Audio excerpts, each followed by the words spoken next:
İmişli'de abadlaştırma adı altında sökülen mülkler kasıblara, korunan ve yetişilen mülkler oligarklara ve oligark memurlara ait edildi.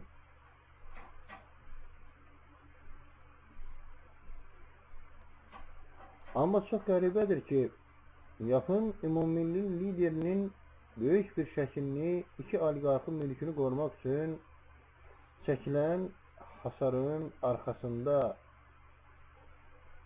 gizlettiler. Hala bu harasıdır.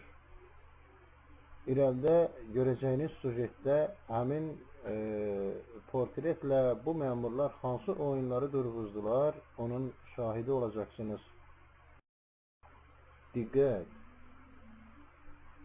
Ay millet! Eğer bunlar özünün ümummilli lideriyle bu cür rəftar edirlərsə, axı görün bizlerin de belalar gözləyir. Eğer bunlar özlerinin çirkin niyetlerini hayata geçirmek için öz ümummilli liderlerine xəyanət edirlərsə, görün bizi hansı xəyanətlər gözləyir. Bunlar Hamid Şirin ocağlar tüssüsün kaldırdılar, ama bütün xalqa ümummilli lider kimi təbliğ etdikləri özlərinin liderlərinin portretini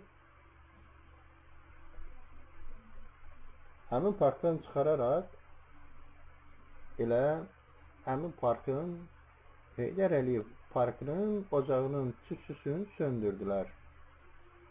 Bakın, İmişli'de kasıb küsbün obyektləri söküldü,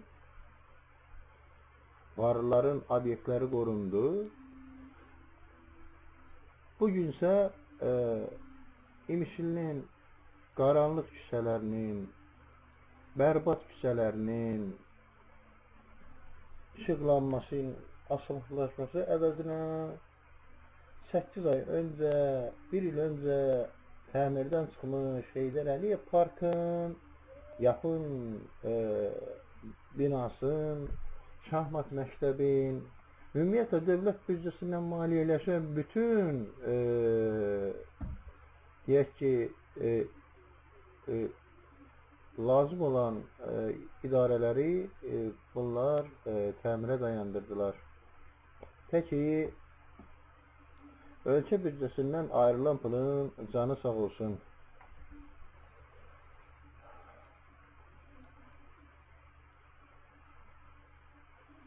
Analogu olmayan park.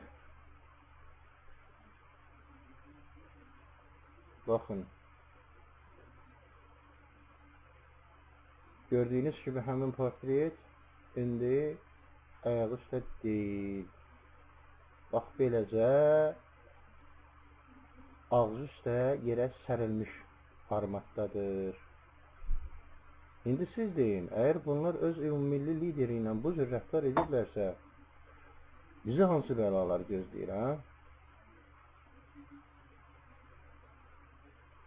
Ölkə başçısı bunu eğer görürsə, mən düşünürəm ki, hər halda bir reaksiya verər. Verməzsə, öz atası da özü bilər. Valla biz nə deyə bilərik ki?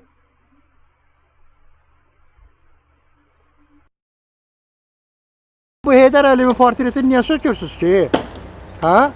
2 tane restoranı gizletməkdən ötürü? Ha? Bu boyda parka bu zaboru niyə çəkmişsiniz ki? 2 restoranı gizletməkdən ötürü? Ha? Hamid Şirin Heydər Əliyevdən sizə nətər şirin gəldi? Şirinliyi partladacaq ha sizi?